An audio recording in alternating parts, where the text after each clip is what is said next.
Fred Sadler. He has been a Toastmaster at NPS Toastmasters for 4 years. His speech today is from the advanced manual, The Entertaining Speaker, and is entitled, Accentuate the Negative. Please welcome Fred Sadler.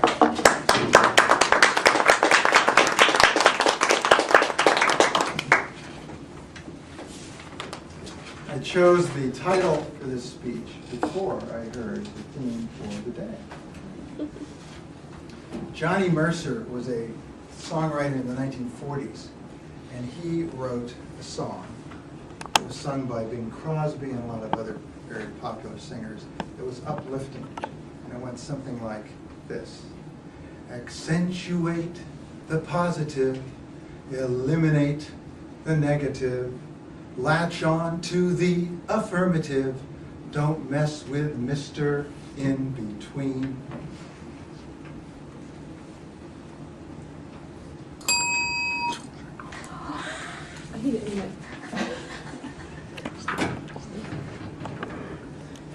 Madam Toastmaster, fellow Toastmasters and guests, about 10 years ago, I wanted to try to see if I could learn to make better decisions. And I went out and bought a book called Yes and No Decision Making by Spencer Johnson, who was very famous for writing self-help books. And I was really into self-help books for a long time. This was highly recommended. And it was all about how I could be a better person by making better decisions. So I opened the book and began. And the first chapter says, first, don't make a bad decision. I was so peed off. I wanted to rebuff this book. And I almost threw it across the room. I paid good money for a book that says, don't make bad decisions. Excuse me. Hippocrates is well known for an aphorism. His probably most famous one is primum non nocere in Latin, or in English, first do no harm.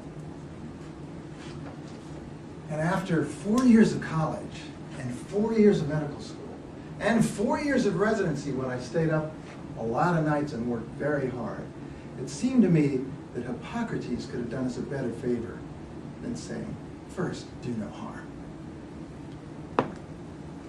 Aren't we doing something a little better than that?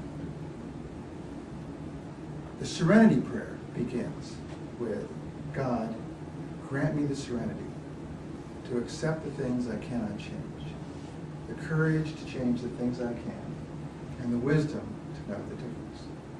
When I first heard this, I thought, what a wimpy prayer. God, give me acceptance? I want some help doing better things, great things, changing the world. I want courage and wisdom. And then, if I need it, acceptance. So I thought the prayer was backwards. And all three of these examples, I thought they were accentuating the negative. What's wrong with these people? And then I thought, sort of like the NFL referee, when he's looking through that hooded video to try and decide, was the ball in or was it out? And he says, well, upon further review, maybe we shouldn't deliberately manufacture our own misery. Maybe we should look before we leap. After all, humans are fallible, and human beings make fallible decisions. So maybe Spencer Johnson and Hippocrates and Reinhold Niebuhr, who wrote the Serenity Prayer, knew something that Johnny Mercer and I didn't. So by beginning his book on decision making, Accentuating the Negative, what has Spencer Johnson taught us? He says if we don't make a bad decision, we save ourselves enormous amounts of grief. Some decisions we can never take back if they're bad enough.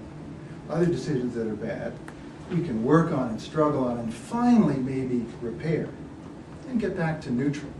But what a lot of effort. So the rest of his book does have some good things in it about intuition and getting help. But my take-home message upon further review is don't make a bad decision first, and then I have a chance to make a good one. As I've thought about the primum non nocere and all the things that we can do as a modern physician in 2010, so much more than Hippocrates could, still his words apply. Before I invade some tissue with a knife or prescribe a powerful medicine, I want to be sure that when I'm interacting with a patient, I do no harm. Then I can proceed. And the Serenity Prayer, by beginning with what seemed like a negative to me, actually is aligned beautifully with the universe. The universe is a big, expansive place. I'm just one of 6.5 billion people. And maybe I should pray for acceptance first, to be part of that grand design, before I ask for courage to charge ahead and do what I think I should do to change the world, or the wisdom to do it. And in fact, there's plenty of time and space for courage and wisdom if I accept first. If we look around, the world is littered with examples of human beings making bad decisions first. Weapons of mass destruction, anyone? So with apologies to Johnny Mercer, accentuate the negative before you pray for the affirmative. Madam Toastmaster.